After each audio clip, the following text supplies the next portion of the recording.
Muy buenos días, amada iglesia. Aro, ¿no?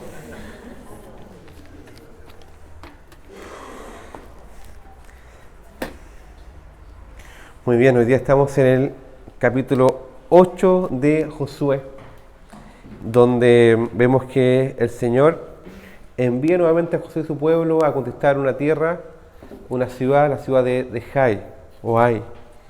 Pero ¿qué pasa antes? El antes es muy importante en este capítulo, porque si no podríamos pensar de que el Señor toma las cosas a la ligera simplemente. El antes, el capítulo 7, en que el Señor llama a corrección al pueblo del Señor por causa del pecado. Y el hoy, el capítulo 8, vemos que hay una renovación de Dios con su pueblo, hay un nuevo llamado a la obediencia y también una nueva lectura de la palabra del Señor. Leímos solamente 18 versículos acá, pero ustedes van a ver hasta el final de que hay tres partes en este capítulo. Uno, que el Señor llama nuevamente al pueblo, una vez que había sido destruido, o sea, no derrotado el pueblo fue a la batalla, peleó y fue derrotado. Y la pregunta es, ¿qué pasa acá entonces? Lo que pasaba es que el Señor no deja el pecado ahí nomás, sino que llama arrepentimiento y corrección. Pero nuevamente el Señor no solamente nos deja tirados en el camino, con la corrección solamente, sino que el Señor renueva su pacto y su obra con este pueblo, y le dice Jehová a Josué lo siguiente. Miren cómo comienza, que es hermoso, dice: no temas ni desmayes, toma contigo toda la gente de guerra, y levántate y sube a Ai. Mira, yo he entregado en tu mano al rey de Ai, a su pueblo, a su ciudad y a su tierra. Y harás a Jai y a su rey como hiciste a Jericó y a su rey, solo que sus despojos y sus bestias tomaréis para vosotros. Pondrás pues emboscada a la ciudad detrás de ella. Contexto, nuevamente. ¿Se recuerdan lo que pasó en el episodio anterior? Vemos que el Señor llama a corrección al pueblo, porque mientras derrotaron a Jericó, por obra y gracia del Señor, porque fue una estrategia divina, no fue por fuerza humana. Recordemos la estrategia, ¿cuál fue? Dar vueltas por la ciudad 6 veces, 6 días, una vez, y el séptimo día 7 veces, y en la última gritar, ¿cierto? Y por la obra del Señor, esa ciudad fue conquistada y derrotada, ¿cierto? Y había una instrucción, que no debían tomar absolutamente nada de ese pueblo, porque era anatema, porque era algo que estaba contaminado, maldito.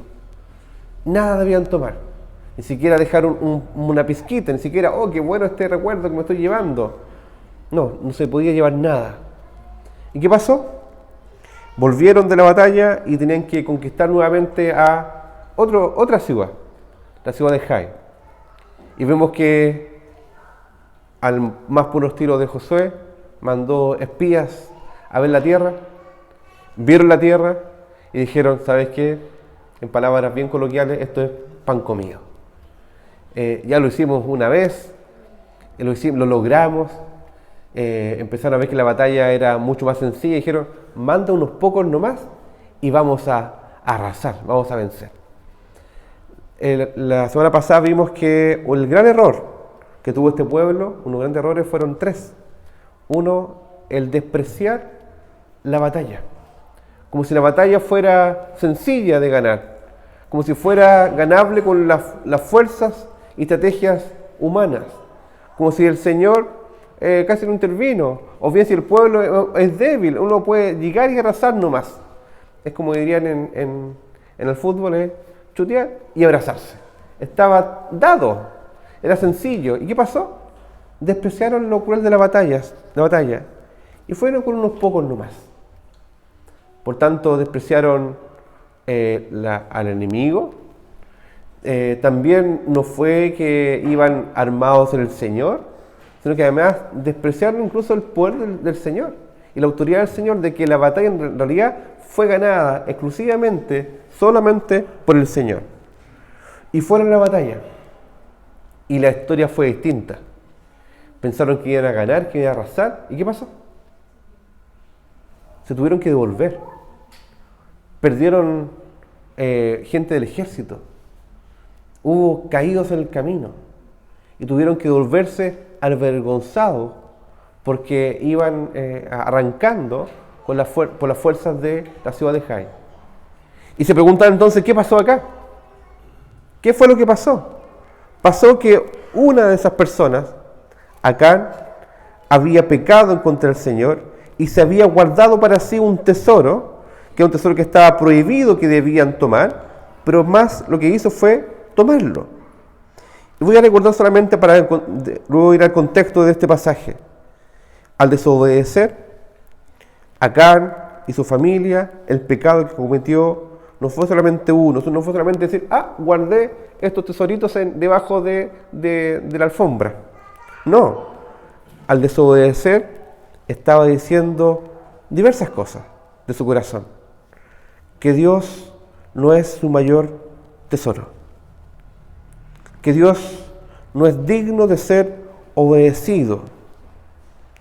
Por tanto, que Dios no es confiable cuando entrega su voluntad en la ley. Que la voluntad de Dios no es sabia, o no es tan justa, o no es tan deleitosa, que no es perfecta. Por tanto, que Dios mismo no es digno de ser adorado como Él lo demanda, que no es digno de confiar como Él quiere que confíe en Él, no es digno de mi obediencia. Por tanto, que Dios no es tan glorioso, no es tan fiel, no es tan justo, y que en realidad, en mi acción, merezco un tesoro para mí. Merezco seguir lo que dice mi corazón. Merezco confiar en mis capacidades y astucia. Merezco cuestionar la sabiduría de Dios y confiar en mis propios principios.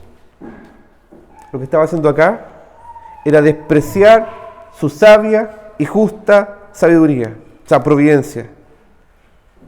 Es decir, merezco definir mis acciones conforme a lo que considero sabio y justo. Que Dios no es tan deleitoso. Incluso puedo decir, merezco perfeccionar o cambiar o complementar la voluntad de Dios con mis planes e ideas y ponerle un pero. Sí, Dios mandó esto, pero puedo cambiarlo. Porque soy más importante y glorioso que Dios. Dios no es tan digno de mi confianza. Puedo dejar de adorar, puedo confiar en mis capacidades, puedo decidir cómo vivo mi vida. Y eso pasa simplemente cuando tiendo a escuchar otras voces y a vivir conforme a mis pensamientos. Cuando tiendo a compartir con quienes me van a decir que sí. Cuando tiendo a ocultar de quienes me dirán que no. Cuando tiendo a esconder y sobrarlo para mí mismo, el tesoro que Dios me prohibió. Y para cerrar este contexto, ¿cómo se da la lógica del pecado? Primero pienso. Pienso, luego peco. Medito. No solamente medito, sino que también lo planeo. Lo planeo, lo degusto, lo justifico. Busco aliados. Animo a otros. Hago complicidad con otros. Confirmo mis razones y menosprecio lo que Dios dice. Luego lo ejecuto, lo oculto, miento, me callo y me gozo en el tesoro escondido. Y como advertencia, un tesoro escondido que guardo para mí en desobediencia a Dios es como guardar una bomba de tiempo que tarde o temprano va a estallar y va a continuar dañando el corazón mío y de otros. Es fuerte, ¿cierto? Es el contexto del capítulo 7. ¿Qué pasó?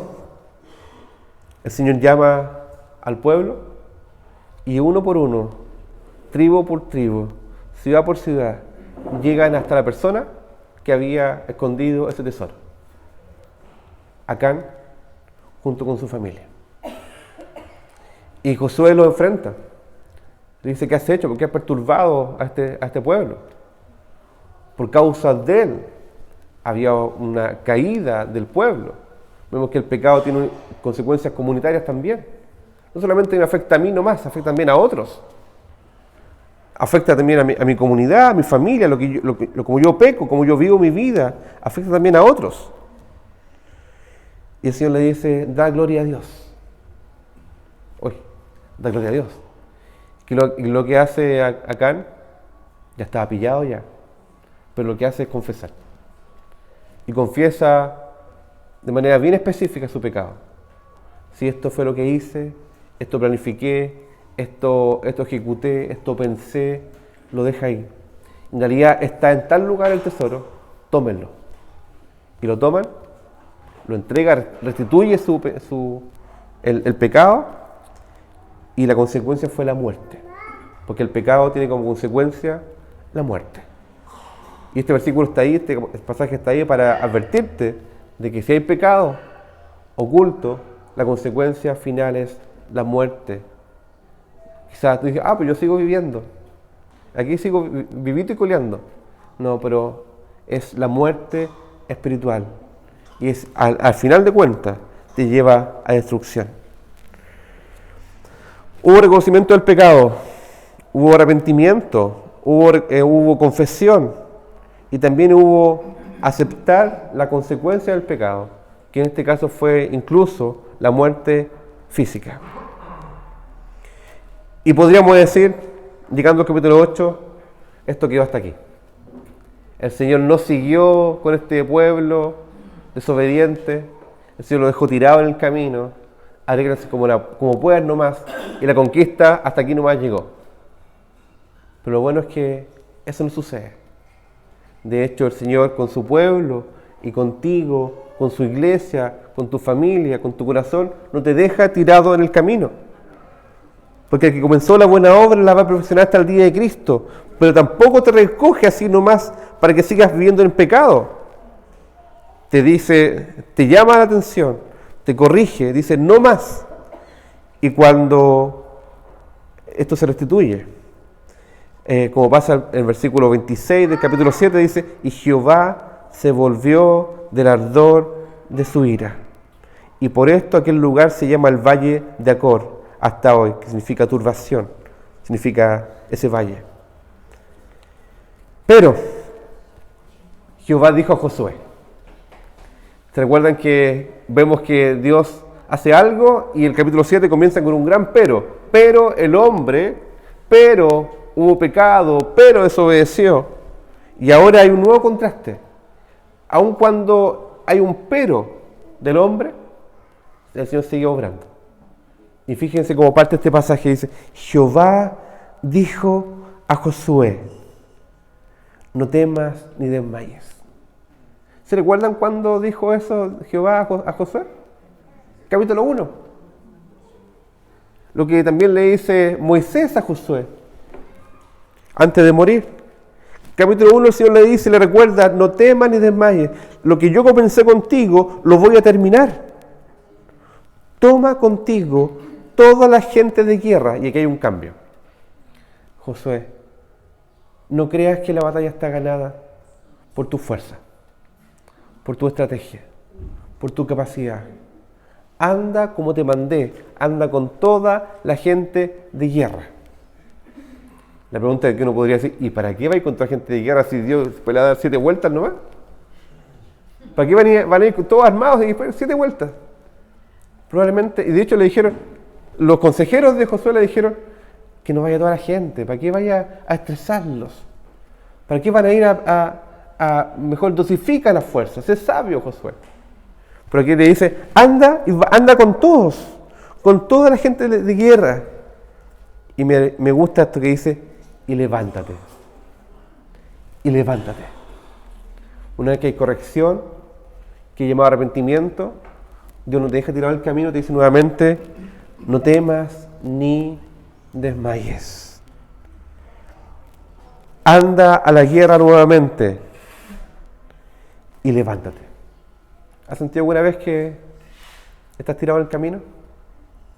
Y por tu pecado incluso, por tu carácter, dices, no, el Señor no me va a querer usar nunca más. Déjame aquí nomás. Déjame aquí nomás. De hecho, ¿qué voy a ir a cantar el domingo si mira cómo me porté el día sábado? No. Levántate. Levántate una vez perdonado. Reconcíliate con el Señor. Levántate y sube a Jai. Mira, fíjense cómo se renueva todo. Mira, yo he entregado en tu mano al rey de Jai. Otra vez. Avancen a su pueblo y a su ciudad y a su tierra. ¿Qué vemos acá? Que la renovación del Señor con su pueblo, en su pacto, es por causa de su fidelidad, por causa de su carácter, de su voluntad que es perfecta, que es buena, y el Señor sigue obrando y sigue avanzando en medio de su pueblo. Y también vemos que el Señor le dice, avancen. ¿Qué podría pensar el pueblo? No vamos a avanzar. ¿Nos da miedo ya? Porque si ya, con los mismos de siempre, o sea, con los que nos derrotaron hace poquito nomás, vamos a ir y derrotarlos a ellos. No, es difícil. Voy a hacer un ejemplo que en este tiempo es muy mal ejemplo porque es futbolístico.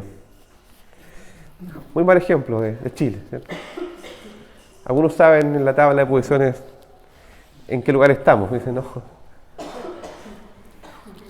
Pero recuerdo aquellos años gloriosos, Copa América. Oh, qué bueno, ¿cierto? No, hay que acordarse de algo bueno, ¿cierto?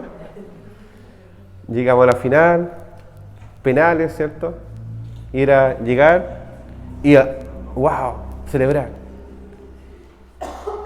Contra Argentina, ¿cierto? Nada contra los argentinos, hay hermanos argentinos vienen llegando. Mira. Amados hermanos argentinos, ¿eh? Está hablando de fútbol, ¿ya? Y después una vez más, penales. Wow. El temor que si me pongo en el lugar de, oye, el temor, pues si ya fuimos vencidos. Ahora le pasa a la selección chilena nuevamente, o sea, le toca un partido ahora con Brasil, digo, ¿qué vamos a hacer? Si ya estamos eliminados prácticamente, matemáticamente dicen que no, ¿cierto? Aún hay posibilidad de jugar con la calculadora, pero diría, ¿con qué ganas voy a ir a jugar? Eso pasa en el fútbol, pero también pasa en la vida cotidiana. También pasa en la vida con el Señor, que uno podría decir, hoy si hace poquito nomás fui destruido, hace poquito nomás estoy tirado en el camino, y miren qué es lo que está pasando en mi vida. ¿Cómo voy a ir ahora y voy a enfrentar la guerra? ¿Qué va a pasar conmigo? Pero el Señor le dice, levántense y avancen, y le da instrucciones específicas. Y uno podría decir, ya sé ya cómo el Señor obra. El Señor lo hizo una vez ya. Ahora viene, vamos a ir a Jai y vamos a rodear Jai, ¿cierto? Y la estrategia va a ser recorrer la ciudad 6 veces, 6 días, la séptima vez, 7 vueltas. Les pregunto, ¿esa fue la estrategia del Señor en esta oportunidad? No. Fue distinta la estrategia. Fue diferente. Y a veces pensamos que Dios va a hacer exactamente lo mismo que hizo ayer, lo va a hacer hoy. Eso pasa en la vida familiar. Eso pasa en la vida eclesiástica. Eso pasa con las congregaciones. Muchas veces pensamos que Dios va a hacer exactamente lo mismo. Y no podría recordarse, no, que yo en mis tiempos lo que hacíamos era nada con esto, café concert. Y llegó mucha gente. Entonces la solución para esta iglesia es hacer café concert. Y para que sean cristianos, café con fe. Le ponemos, ya. Esa es la solución para esta iglesia. Digo, no. Probablemente fue una buena estrategia que Dios usó. Pero el principio que hay detrás es obediencia y confianza en el Señor. No en la estrategia humana, sino que en el poder de su Espíritu Santo. Porque no confiamos ni en ejército ni en fuerza humana. Confiamos en su poder, es con su Espíritu. Y Dios quiere obrar en su iglesia, sí quiere obrar en su iglesia. Pero podemos quedarnos pegados y decir, no, yo creo que la forma es dar 7 vueltas. A veces decimos de manera como humorística nomás. Hoy nos gustaría tener un lugar para reunirnos, ¿cierto? Sí. Vamos a tal lugar y tenemos 7 vueltas, ¿cierto? ¿Es lo que Dios quiere? No. Lo que Dios nos demanda como iglesia, ¿sabes lo que es? Es obediencia. Es confianza. Es confiar en el poder de su Espíritu Santo, que Él lo va a hacer una y otra vez, a su manera, con su fuerza, con su poder, y Él hará la obra que tiene que hacer, que es cambiar corazones y conquistar la tierra. Esa obra no es nuestra, pero Dios demanda obediencia. Tuvieron que desarmar sus planes y no decir, ya, vamos a dar 7 vueltas. ¿Cuál era la estrategia ahora? Era diferente. Una estrategia que yo diría, hoy está buena la estrategia, me gustó la estrategia. ¿Saben cuál era? Probablemente no escucharon el texto, ¿cierto? O no leyeron el texto. Pero les voy a recordar. Jai era la ciudad y dijo, toma 30.000 hombres, le dijo Josué, o sea, Dios a Josué. Escóndanse, esos 30.000 hombres, detrás de un terreno rocoso. Y vayan, anda tú con 5.000 hombres, como si fueras a la pelea. Anda a enfrentar a Jai. Y cuando vean que vienen, ustedes arrancan. Como si pareciera que estuvieran huyendo de ellos. La estrategia. Y cuando ustedes más cerquita, vean que vienen, ustedes arranquen. Y ellos con la confianza que tienen en sí mismos, lo mismo que le pasó a ellos mismos, estaban muy confiados. Van a salir detrás de ustedes pensando que van a ser derrotados una vez más. Cuando ellos salgan, van a aparecer los 30.000 y van a atacar la ciudad. Oye, qué buena estrategia. Qué bueno, Señor. Van a atacar la ciudad. Y van a quemar la ciudad. Y después van a mirar para atrás. ¡Wow! Atacaron la ciudad. Y ahí, entre las dos partes, van a atacar al ejército de Jai. ¿Qué hicieron? La pregunta del millón. ¿Esto resultará? Sí, suena bien la estrategia, pero ¿será lo correcto que hay que hacer? ¿No será mejor ir los 35.000 nomás y enfrentar a todos nomás? No, el Señor te dice, no. Confía en mi plan, en mi perfecta voluntad. Y les dice, ¿y ahora? Pueden tomar de los tesoros. Y dice, ¿pero cómo? Si con Jericó fue no tomaron ningún tesoro. Ahora sí. ¡Wow! Entonces, ¿qué hicieron? Hicieron exactamente. Y Dios le dice a Josué, en su oportunidad, le dice, extiende la lanza que tienes en tu mano hacia Jai. Versículo 18. Porque yo la entregaré en tu mano. Y Josué extendió hacia la ciudad la lanza que en su mano tenía. Y levantándose prontamente de su lugar, los que estaban en la emboscada corrieron luego que él alzó su mano. Esa fue la señal. Y vinieron a la ciudad y la tomaron y se apresuraron a prenderle fuego. ¿Hubo victoria? Hubo victoria. ¿Era la misma estrategia anterior? No. ¿Pero cuál es la principal estrategia? Obediencia al Señor. De manera precisa. Lo que Dios te manda que hagas hoy, tienes que hacerlo. Simplemente eso. ¿Y qué pasó? Tomaron vivo al rey, lo trajeron a Josué y hubo destrucción y hicieron precisamente lo que el Señor les mandó que hiciese. Entonces, punto número 1. El Señor no deja el pecado así nomás, ¿cierto? El Señor corrige el pecado. Segundo punto, el Señor renueva el pacto con su pueblo. Tercer punto, el Señor da nueva oportunidad de obediencia. Porque a veces nos preguntamos, ¿y el Señor me habrá perdonado? ¿Y el Señor podrá usarme otra vez? ¿El Señor podrá hacerlo? ¿Han pecado alguna vez? Díganme que sí. Se ríen. Sí. ¿Y qué hacen con el pecado? ¿Se quedan calladitos? ¿Lo ocultan? Como dice la hermana, acercaos pues confiadamente ante el trono de su gracia para hallar misericordia y oportuno socorro, ¿cierto? Pues siempre lo digo, acercaos confiadamente no significa acercaos patudamente. Porque es gracia, pero sigue siendo un trono. El Señor no deja el pecado así nomás. Dice, ven confiadamente, pero no lo dejo así nomás. Y cuando vamos y confesamos, Él es fiel y justo para perdonar nuestros pecados y limpiarnos de toda maldad. Y eso también es verdad. Así como decimos, no deja así nomás, Él cuando te limpia pero completito.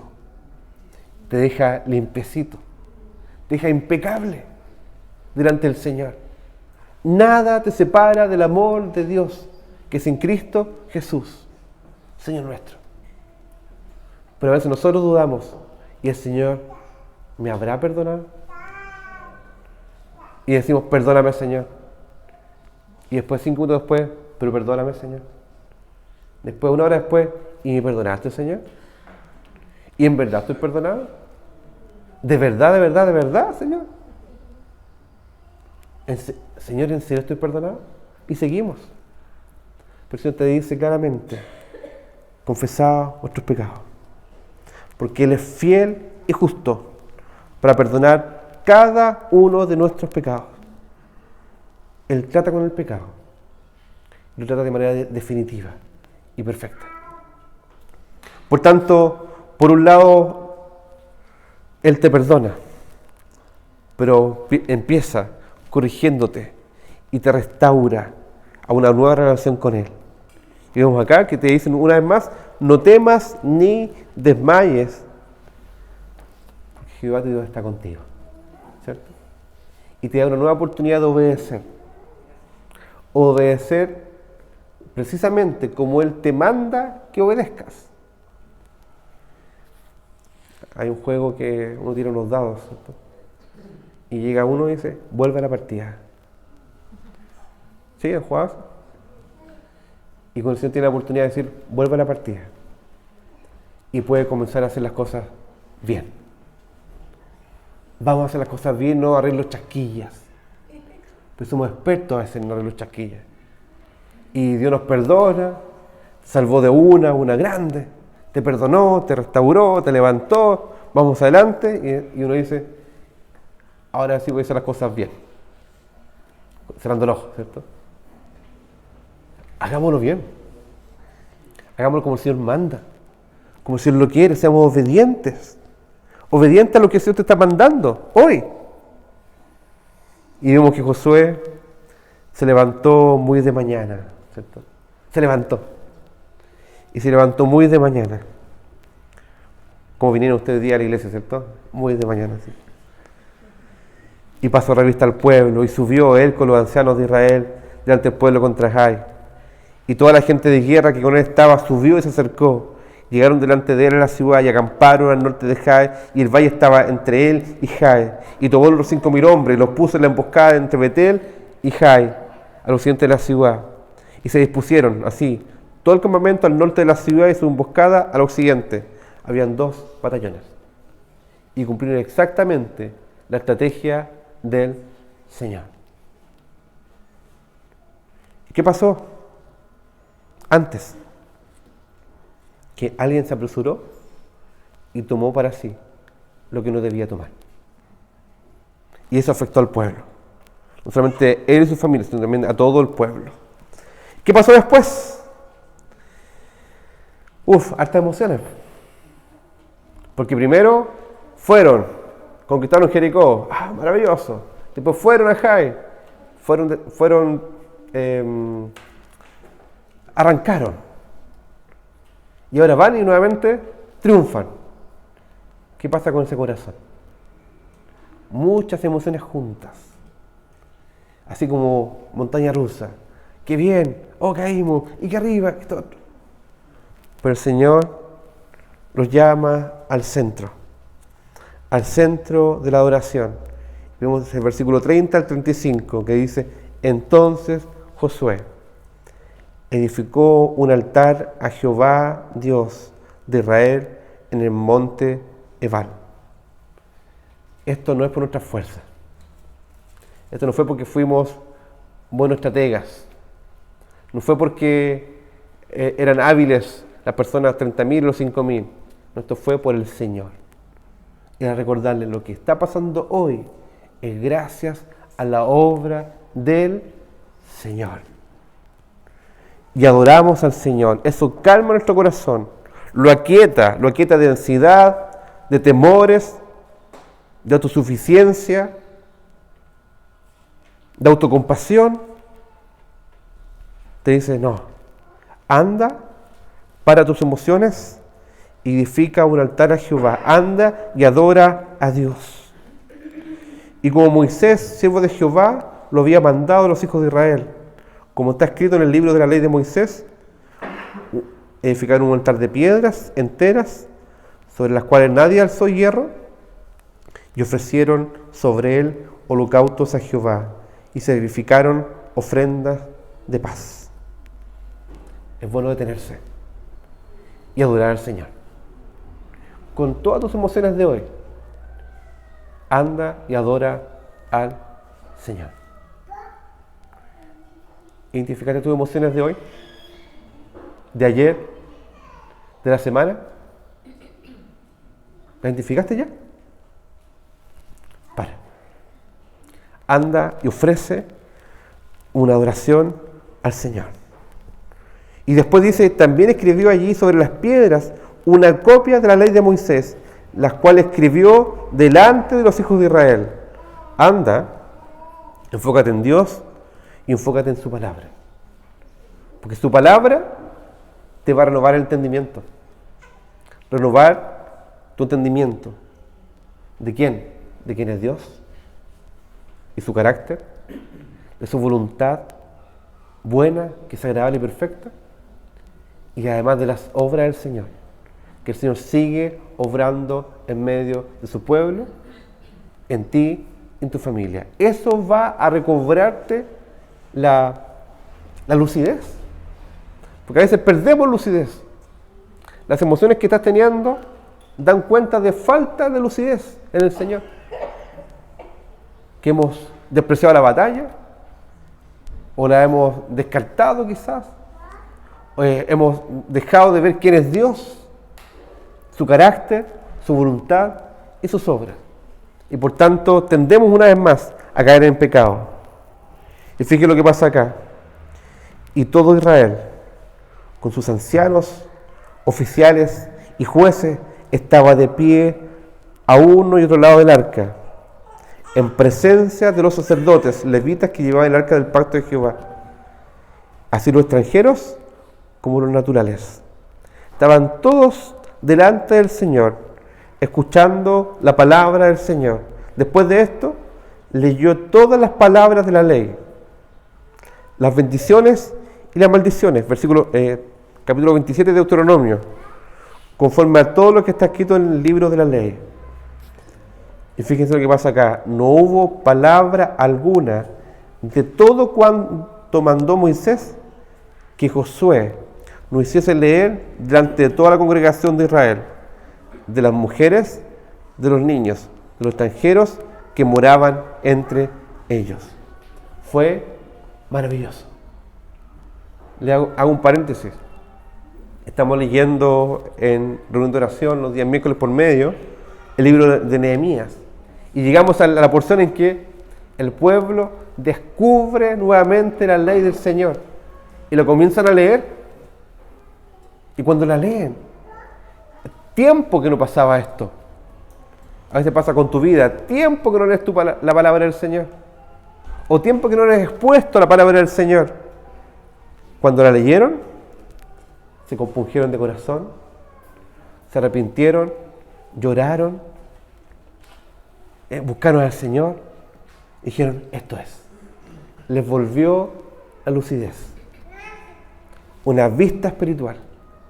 Y aquí pasa lo mismo. ¿Quiénes estaban reunidos? Toda la congregación. Fíjense, hombres, mujeres y niños estaban delante del Señor. Recapitulemos entonces. 4 puntos. El primer punto está en el sermón del domingo pasado. El Señor corrige el pecado. Segundo punto, que empieza con Jehová dijo a Josué, el Señor renueva su pacto. Tercer punto, el Señor renueva la oportunidad de obediencia. Y cuarto punto, el Señor te renueva conforme a su palabra. El Señor te invita a eso, una vez más. Si estás en el primer punto, el punto de corrección por el pecado, no desperdicies la corrección del Señor.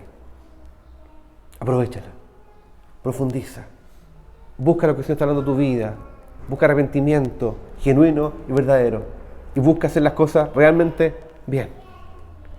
Cuando ya estás perdonado, el segundo punto dice: Señor, aquí estoy. Aunque no quisiera, aunque no me la creo, estoy dispuesto a hacer las cosas nuevamente, porque tú estás ahí, eres fiel y justo para perdonar nuestros pecados, y quiero obedecerte.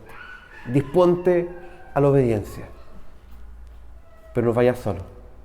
Anda con el cuerpo de Cristo, lee la palabra, escucha la palabra, guíate por la palabra, anímate por la palabra, prediquémonos la palabra.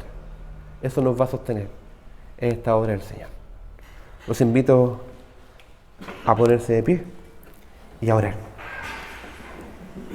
Señor, te damos gracias, porque un domingo más nos muestra que tú eres fiel y justo, y renueva nuestros corazones para amarte, para estar en comunión contigo, y para que te obedezcamos y confiamos en ti. Y queremos pedirte que con tu Espíritu Santo seamos renovados en entendimiento para comprender quién eres tú, para ver la maravilla de tu ley, Señor, y para gozarnos en tu obra de salvación en medio nuestro. Te lo pedimos, Señor, en el nombre de Jesús. Amén.